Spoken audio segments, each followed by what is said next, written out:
Which of these is most correct? I still think about that day. I never think about that day. Very rarely does a day go by without somebody bringing it up. It's not daily anymore. Thoughts in my head, probably every couple of days, depends what I've got on. Usually when I'm here at the football club, it'll just spring in my mind. I might be walking somewhere, so whether you've noticed today that I walk with a limp, and sometimes I might trip up on, especially in our office, there's a little thing that trips me up most days, and that just triggers it back. But I could go a week, 2 weeks and not think about it. And it's not in a depressing way or anything. You know, I always see it as, I've always looked at football in the positives. What happened to me on that day could have happened, I always say it could have happened at Gig Lane in the reserves the week before, and then it wouldn't have been on the back pages of anywhere. It happened to be at Man United in front of 50,000 people, and then was picked up all around the world. That is the positive that came out of that. Because? Because it wouldn't have been talked about at all. I'd have just been another player that got injured playing reserve team football. You know, so it gave, for later on in life, it's a common theme to have a chat with someone. So people say, "Oh, I'm sure," you know, they start off, "Oh, do you mind me asking?" No, I don't mind at all. So it's a conversation opener in my, you know, if I'm talking through the community stuff, and people remember it, they go back and look on YouTube, you know, and because of the graphicness of it, you know, that sort of, "Oh God, I didn't realise that was you," and that thing. It's a conversation opener. Which has helped you? Yeah, definitely helped me.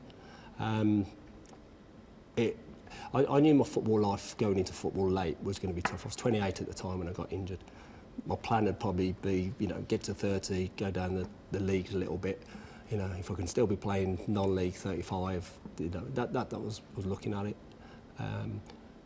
Obviously that happened. Initially, it was, you know, the thoughts that were going in my mind: will I walk again? Will I lose my leg from the knee down? Those are frightening thoughts when doctors are talking to you about that. But then you just got to look at it. It's happened. No point. I've always been a person learn from the past, impact the future. So don't look back and be negative about it. See what doors it might open up for you. And it opened up a whole new life in football for me, which 28 years later, I'm still here. That's right. The injury happened age 28, 28 years on. Yeah. And your life has all been about Coventry. Yeah. I had a year in rehab, more than a year. It took me, I had 2-3 years of operations. The first 6 weeks, I had 10 operations in the first 12 days. Then I had a few more over the next 3 or 4 months, and then it was going back. After I found out I couldn't play again, I still needed sort of surgery to make sure my quality of life afterwards was then preserved. So you're not looking about playing football again. You're thinking, will I walk again? Will I be able to play football at any level again? Yeah. So just digging through some old memorabilia.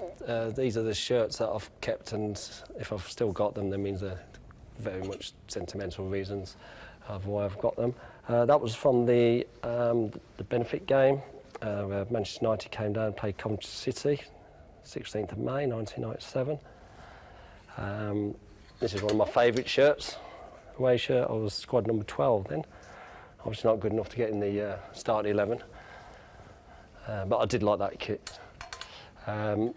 This one here was the number where I was 20. I got to choose my own number then, so for some reason I chose 20.